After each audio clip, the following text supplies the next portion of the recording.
We've already been introduced to Joan from Robin's story. Joan, who is not only so cool to co-start journeys and to hike up Kilimanjaro and take her whole family there, but also to be complicit in the peeing in a shirt story. I think that is just so cool. When asked about some interesting facts about her now, Joan has said, "My Spanish conversational skills are getting better and better. I'm taking Spanish classes and loving it." Muy bien, Joan, muy bien. Her favorite moment? We took an extended Asia trip as a family in 1998 when Noah was 10 and Robin was 15, going on 16.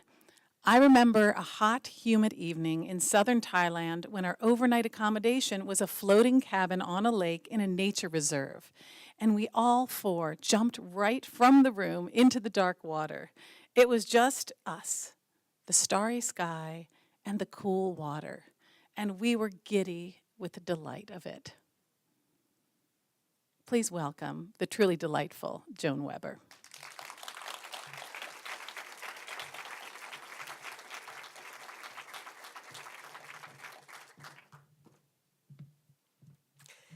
Thank you, Allison, and thank you all. It took Pico Iyer to get me to go to Burma. I should have wanted to go to Burma. It's what our company did. This was 10 years ago. And even though other people weren't going, we had good people there. They were not part of the government. We do what other people don't do, and I should have wanted to go. But the generals creeped me out, so I was hesitant. But one night, alone in my car on I-94, I was listening to an audiobook of travel stories, and I heard Pico Iyer tell me why we travel. And I was agreeing with him because he said, travel turns you around, turns you upside down, and helps you see the world in different ways. And I said, yes, that's what we do. And he said, because travel shakes up your complacencies. And I said, that is so right. That's why we have our business. And he said, travel in closed countries like Burma. He cited Burma. He said, it's a two-way transaction. And when you go to a society with censored borders, you are like a living video screen. You're like a newspaper. And it is an experience for both sides. And I thought, I do want to go. Thank you, Pico. And I went the next day in my office, I printed out a copy of that essay. I recommend it, Why We Travel. And I started planning with our Burma operators, who are here in this room today. I started planning our trip to Burma, and many of the curious, hardy souls who joined me are also in this room today. This was, I said, 10 years ago, and we were on our way. And the fifth morning of the trip in Mandalay, I did something that is my special treat on travel and trips. I got up before everyone else. The group was sleeping, our guide was sleeping, the guy in the lobby of the hotel was asleep on his bedroll. I tiptoed around him, I opened the hotel door, walked through the garden, out the gate, and I was on this broad boulevard in Mandalay. There was just a hint of pink in the sky, and I thought, that's like the robes of the Buddhist nuns. And I was so happy. I thought, this is when, in this early hour before everyone else is awake, I am not a tourist. I'm simply a witness, and I can walk quietly in my own reverie and be just transported by the fact that I'm in this incredibly different place. I'm enjoying my solitude and my quiet, and then I hear a voice, "Madam, you want a taxi?" And I thought, no, I don't. And I felt annoyed because my silence had been disrupted. My alone time had been disrupted. And I just tossed out a no, thank you, I'm just walking. And I kept going. He said, "Madam, where are you from?" And I saw he was kind of following me along the edge of the curb. I said, "I'm from America." He said, "Oh, America. Do you know Mr. Air?" And I thought, oh no, now I feel for him. I have to tell him, America is a really big country. No, I don't know the only person that you know in America. So I said, no, sorry, America is such a big country. No, I don't know Mr. Air. He said, Mr. Pico Air. He wrote Video Night in Kathmandu. You don't know him?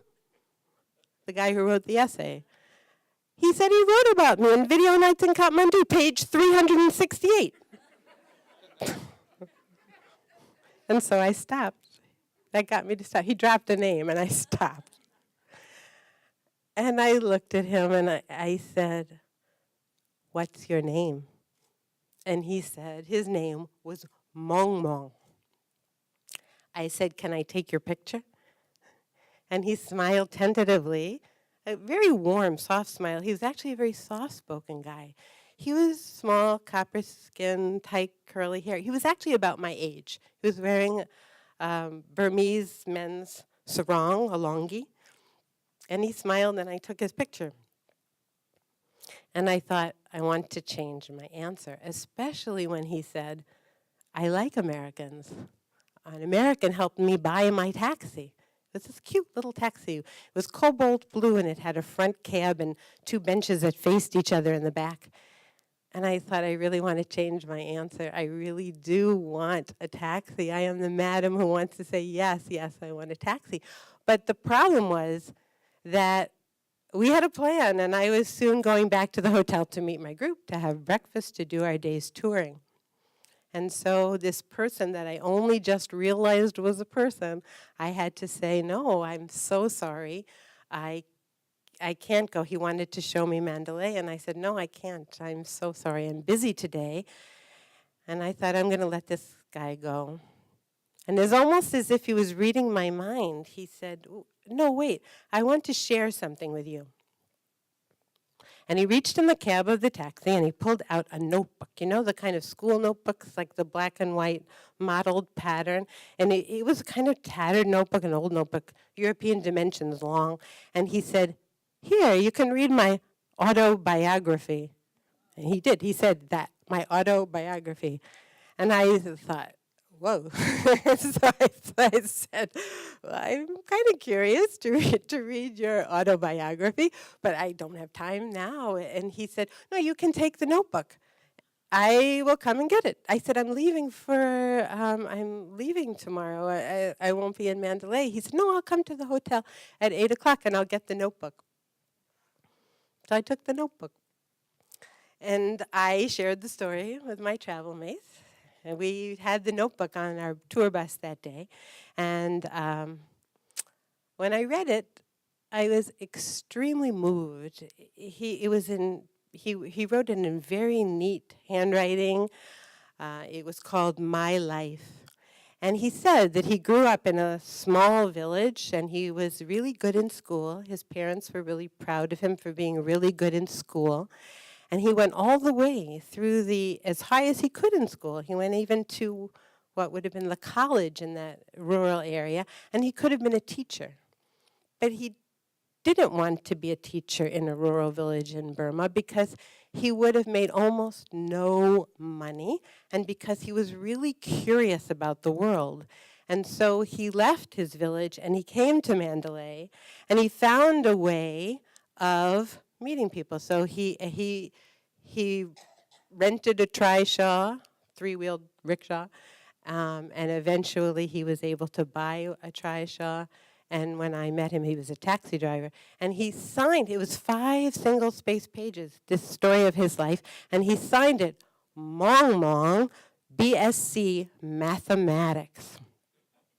And I read it and I wept because, first of all, he had given me the gift of his story, and it was such a moving story, and we were in the same business, really. And some of my group members and my guide were very worried that I had just been set up royally. They said no taxi driver could have written that, and that when he came to my hotel, the guide especially was worried for my safety. He was worried that at 8 o'clock, when I went by myself to meet this guy, somehow I would be taken advantage of. It was a scam. I didn't want to believe that, but in a corner of my mind, I thought, well, maybe I'm really naive. I don't know. And I prepared all day for this 8 o'clock meeting. And I thought, well, I'm not going to be stupid. I mean, I'm not going to go, with this huge tip and like the guilty conscience of an American. But if he's for real, I need to have a very meaningful exchange with him. He's a writer. And so I got a Ziploc bag. It's like, no, I didn't practice saying that, but anyway, it was true. In a Ziploc bag, I put a new notebook, and I put a pen, and I put my business card, and I was ready. And my guide said, when you meet him, give him a little piece of paper and ask him to write his name and address, and that way you'll see if his writing matches the notebook. Then you'll know he's for real. And so that's what I did. At 8 o'clock, I went to the gate of my hotel, and Mong Mong was there. And I greeted him, and I asked him, would he please write his name and address? And he did, and it completely matched the handwriting in the notebook. And his address was Mong Mong taxi stand in the corner in front of the Sedona Hotel, Mandalay. It was very moving. And he said, you can write to me, but don't send me any presents. I didn't know why. Would they be taken from him, or he just wanted me to know he wasn't asking for something?